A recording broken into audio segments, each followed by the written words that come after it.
Hey, what's up, guys? It's Mr. Joshua with another Gundam MSA review. And this afternoon, I'd like to show off to you guys a newest addition to my little Gundam collection. This is the Gundam MSIA EZ8. And this is actually one of the first times I received an EZ8 that was in almost pristine condition.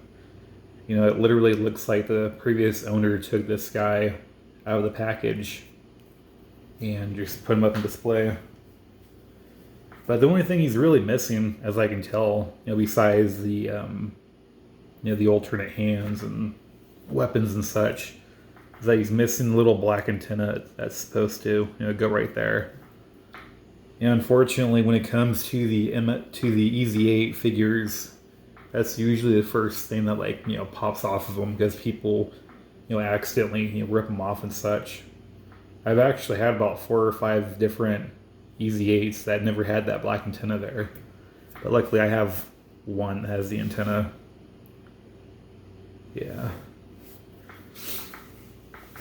But yeah, with that being said, he was, in my opinion, a combination of, cheap and expensive.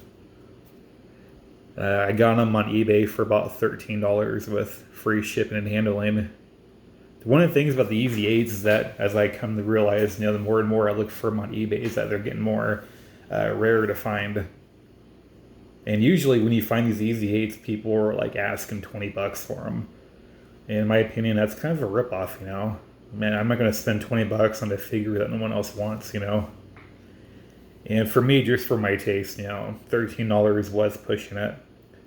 Because originally I wanted to buy him for like $10 and flip him by, making him a different color. But after I got him in the mail today, I actually came up with a really cool idea. What I want to do is I'm going to turn this dude into a version 2. So that means I'm going to give him a complete, joint replacement. I have an Asura Gundam and a couple other version 2 figures that I can, destroy and take those joints out and put them in this guy. And I'm not really sure what joints are going to work. I'm going to assume that the Asura Gundam, leg joints might work in here, considering that they were both, pretty long. Worst case scenario, I might make him a little bit taller, but that's okay. Not really too worried about that. But other than that, the figure, he's in really good condition. Minus the fact that he's missing that fucking antenna. And, some weapons. I'm not really, I don't really give a shit about the other weapons, or the backpack, the big giant backpack that he has, Doesn't really matter to me. All that matters is that the figure is in, pretty good condition, which it is. I'll just give you guys a little, 360 on the figure. Nothing too big. And it's cool because, he basically completes my, EZ8 collection. And I have the regular battle scarred. I have my custom battle scarred.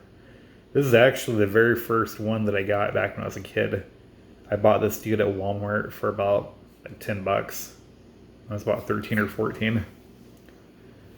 And I actually bought it without knowing that he was a good guy. The reason why, when I was a kid, the reason why I assumed that he was a bad guy was because he looks like a bad guy, This is, originally what he looked like, but when you see him, he kind of looks like a bad guy. He has red eyes and pretty fucked up, but he's badass looking,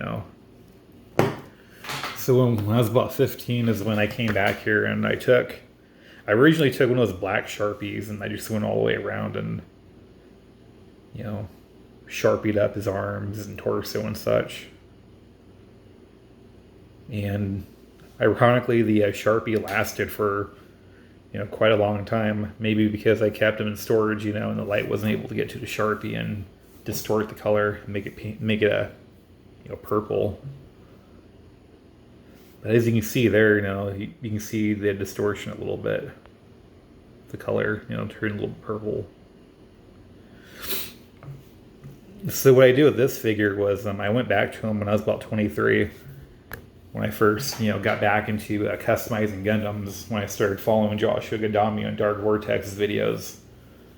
And I went back to this figure, and instead of using the Sharpie, I used paint.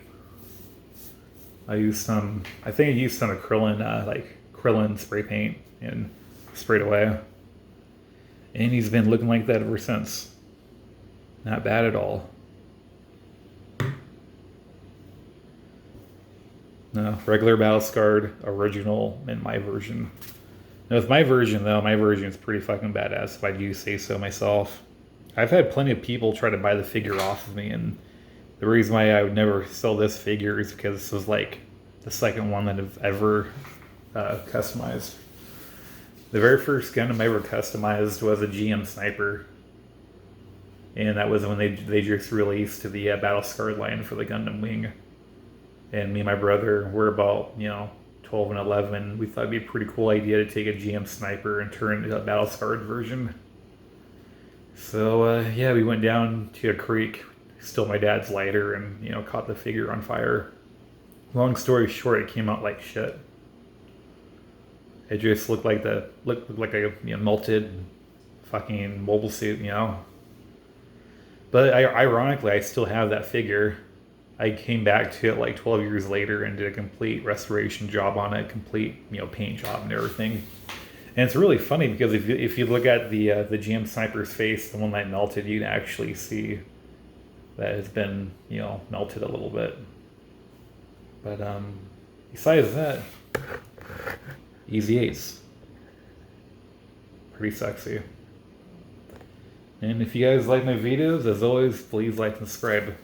And thanks for watching.